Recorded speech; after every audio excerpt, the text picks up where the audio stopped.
Hey, what's good, comic fans? This is Campfire Rich and Campfire Nate, and we here to talk about Fear the Walking Dead. So, man, let's jump right into this. Nate, what you think about this episode? We missed a week, so we was kind of fiending for it. We got it. What do you think? I was excited. I mean, it was a good episode. It definitely kind of brought everything together a little bit. Both of these groups have been kind of spread out. And one of them seeing the trauma that's taking place in the inner part of the city. Basically, it's turned into chaos, riots. No one knows what's going on. People are coming back to life. People are literally, zombies are killing people while people are rioting, and they don't even notice. I mean, there was a moment where a dude was biting a dude's neck off, and people were just like, let's blow up some stuff. You know what I'm saying? I mean, it's just, it's sad because these people are completely oblivious to what's taking place. And it's gone complete chaos. At one point, they drove by a hospital, and you got people walking out. I mean, dude, the last place you want to be when people start coming back alive is probably a hospital. You already got a lot of people in there that's already borderline dead. And then the power goes out, man, that's the last place you want to be. So it was getting crazy. I mean, people were just going insane. I'll be honest with you. This, again, the thing about this show that is more, which is a little different than The Walking Dead, is that this show is really preying on your anticipation. It builds up that anticipation like a true fear horror movie. Oh crap, what's over there? You know what I'm saying? I mean, there were moments where I was seriously like, what are you doing? You're yelling at the people. Stop. Don't do that. Don't, just like you're watching, like right. I'm the guy in the horror movie that's saying, don't open that door, screaming at him. I mean, there was moments where I was doing that, and my wife's giving me a hard time. Shut up. Stop. Watch the show. I'm sitting there like, don't go in there, and it was intense, man. You definitely, you're waiting for the characters to get caught up to the viewers. Is what it is. Yeah. It makes sense. It makes sense they were rioting as far as when you see the aftermath from The Walking Dead and everything's like destroyed and everything like that. It's like, well, that makes sense that that's the way that happened and how quickly that this disease was able to spread to everybody. Because I was wondering how it wiped out just about most of the population. Well, if everybody's running around these cities not knowing what's going on, I mean, think about how many people was there. Which made me think, man, what entitles somebody, not entitles, but what gets somebody motivated to go riot? Like not everybody saw that cop killed someone. Well, they just out there in their house and just like, yo, these guys are kicking over cars, let's go. And like just ran out there and started destroying stuff for no reason. I guess. I found it odd. I was like, man, why do people riot? Why do these mobs just go around and tear everything up? It broke out. And enjoy it. They was just screaming and excited. Dude's getting his neck ripped out on the ground over here. And it was neat because you had the zombies and people and pushing over vehicles and stuff. I mean, it was just it's chaos again. Maybe that's what fear does. Fear creates intense panic, and sometimes that panic causes people to go crazy and do stupid stuff. I mean, thankfully, I've never been involved in a riot or been anywhere where there was a riot, no. So I can't say from personal experience exactly how that takes place, but. I have a feeling that, when stuff starts hitting the fan, man, people just go crazy. So, I mean, another couple things from this, man, there's a lot of stuff in this episode that really just, stood out to me that I was just like, oh, man. I mean, finally, it seems like everyone understands what's going on. Okay, all our main characters, everyone's caught up now. Everyone is like, oh, okay, these people are coming back alive. Right. And it was very interesting how... the boy was ever like, they're dead. It's not like there's a virus. He made it clear these people are dead. Oh yeah. And Nick had it figured out. Nick's like the only one. Nick and that old dude. Yeah, and that whole scene when that old guy, everyone was like, I can understand the struggle. This guy. You've known this guy. That was kind of the it happened in two different places. I know this person. She knew that one lady. I've experienced with them. Are you still there? They're sitting there talking to him like, can you hear me? Yeah. Can you see me? And what they don't realize that we all as viewers do is that there's no communication going on here. You know, and Right. you're right. When that one dude got there, man, he pulled that shotgun, boom, blasted half that dude's face off, and then put that gun right up to it, and pow.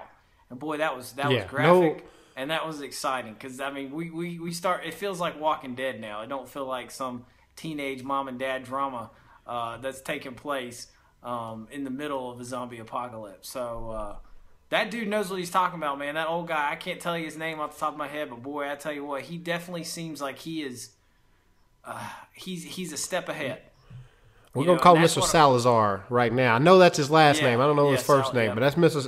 Salazar. And he's he's an old drug lord or something. There ain't no doubt about it. Dude, he's an old drug lord hiding, or his family's related, because he was teaching that kid about guns. He walks in, doesn't even blink, pow, knocks the dude's head off. And, you know, his wife's all talking about, we've been in worse situations. What worse situation you been in than a zombie apocalypse? I want to know what this dude has been through, because the wife's just like, yo, Papi got it. You know, Papi gonna take care of us because, you know, we've been in worse situations. And I'm like, yo, the dude's hard. Like, can we just keep this dude? You need to keep this dude with you because he's the only one that knows what's going on. Yeah, no, he's definitely, I mean, the dad character, I don't know, man. He's struggling, you know, and it was funny when what's his name was looking out the window. He was just like, he's weak.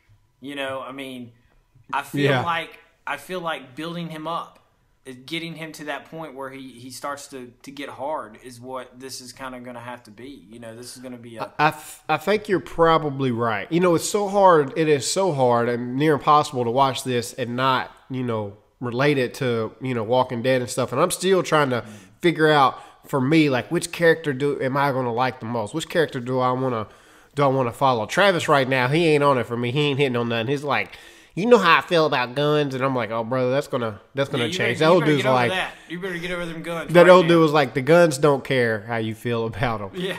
Yeah. He had some good lines, man. He said something.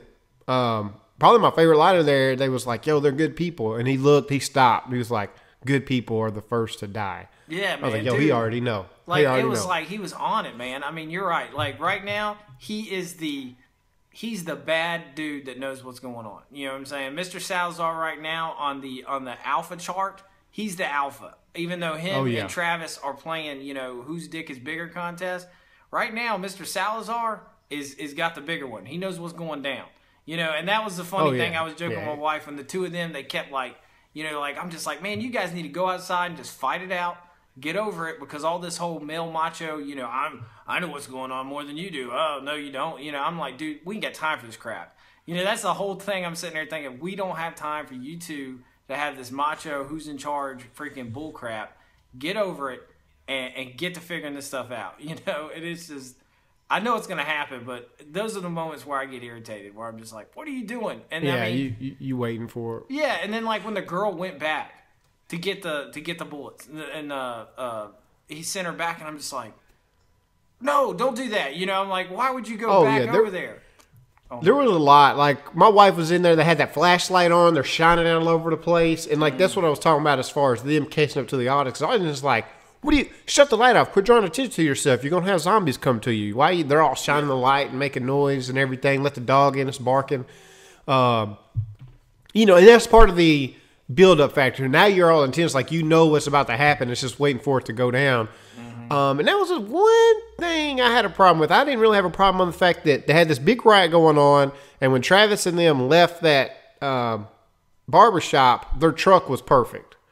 Like, everything got towed up but their truck. And then when the family was in that other house getting that gun, Nick was like, yo, I know how to get in this house. The dude's going to be a little burglar. But anyway, they see Travis right across the street, so they're looking at this happen. Yeah, and they're just like, does this place not have a front door? Like, I couldn't understand. It was like, there's one door, and it's through the backyard, through a caged maze. Through a straight-up maze of, like, shrubbery, dude. I don't even know. I didn't even know what that was. Like, that was, if they didn't build that for this movie, just to, it was some kind you know, somebody's getting grabbed in here. Dude. I mean, I was panicking. Like me, I'm kind of claustrophobic, and they're walking through that dude. I'm like, I'm twitching. You know, I'm like, man, get out of that thing, man. You know what? Not with zombies and stuff, dude. That's the last place. Again, as viewers, I think this is what they're trying to set. When all of a sudden they start going through this little, you know, pergola of all kinds of vines and stuff, we're supposed to be like, That's the last place you're supposed to go. Don't go in there. Yeah. Stay in the open. Walk around and go through the front door or something. But another thing I noticed, man, Nick's getting skeevy, man. Like he's starting to get that, that itch. Like he needs his drugs, man. You saw him towards the end there. He's trying to break into someone's house, and I kind of hope he finally gets past that because I hope that's something they don't drag out. Yeah, I feel like he needs to get better. I know, right. Drugs are a hard thing to get over. Maybe that's kind of the point. They're trying to say, hey, listen, he's going to have to go through some hard stuff to get to that point, but dude needs to get through it, man. He needs to They're get through it. They're making it realistic because, you kind of want to be like, all right, get over the drugs already. We're ready for you to be past that because I think I'm going to end up liking Nick. Right now, I'm kind of leaning towards Nick on who I'm liking the most because he's very whatever. He's, he was the one before an episode listened to the radio and he's telling people, he's kind of making smart decisions. He's not oblivious to what's going on. He says they're dead. He's like, they are. It's not me being mean. These people are dead. So he's the one that goes over and is like, come on, let's go. We got to go get a gun. So I'm leaning towards him. I'm ready for him to get over it. But if he got over it too fast, then as the audience member, you'll be like, oh, man, he was addicted. And now all of a sudden he's not addicted anymore. So I get it. I'm liking him, though, so far. Another thing that I noticed in this, and I think this is probably going to be something we're gonna see a lot. I know I mentioned in the very first episode it really, truly looked like the mom was getting bit. But there was a couple episodes in this where I think the whole look of like a zombie is literally about to bite you and then cutting away. That's how they're trying to express how close these things, like what these things do. In the first one, it looked like he was biting her arm and then she jumped back. In this one, there was a part where it looked like Travis got bit. You know what I'm saying? It was so close. It was like the zombie's like right here. Well, the daughter. Yeah, and then the daughter too. There was moments where it looked like, about to get bit. I think that's the way they're going to present it to us to get the feeling of, dude, it's right there, So that's what we're getting. So I'm pretty sure the mom's not bit now. I'm going to go back. Although there was a scene in this when she told the ex-wife, don't, if something happens to me, I want you to take me out. And I was thinking, oh man, they're going to reveal that she got bit. Something like there was moments where I was. She'd be so far sick by now if she'd gotten bitten. Right, you figure she'd start sweating, she'd already get a little bit of fever or something. It is. I don't know, man. And there's so much stuff I could talk about. I know we're running over right now, but again, this is getting good. This is episode 3. We're 3 episodes left. Man, I'm expecting some big things out of these next 3 episodes. Well, now we got the military that's coming in and probably going to start running stuff, which they didn't send in the National Guard on that one because that was clutch. The military come around the corner and was just like boom, popped that wife's melon right before she bit her husband. So yeah, he was. It was kind of tight. I was like, yeah. He's got his arms out and he's like, oh baby, trying to hug her, and I'm just like, and again, everyone who's watching it's like, no, just screaming at the TV, don't do that, don't do that.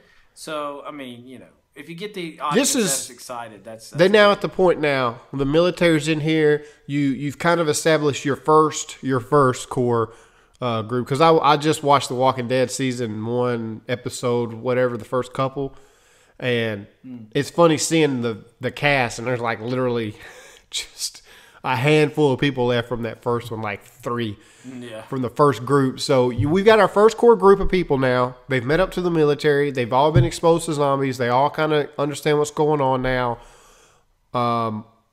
It's about to get to the next level. They get to really see what's going on in the military. They're probably going to get informed about what's really going on, about that these are walkers. I don't know what they're going to call them in this movie or this show. But well, now it seems like everybody's about to get educated and caught up. Right, so. And it's going to be pretty much, I figure we're going to have to deal with the personal conflicts. Now they're probably in a more safer environment.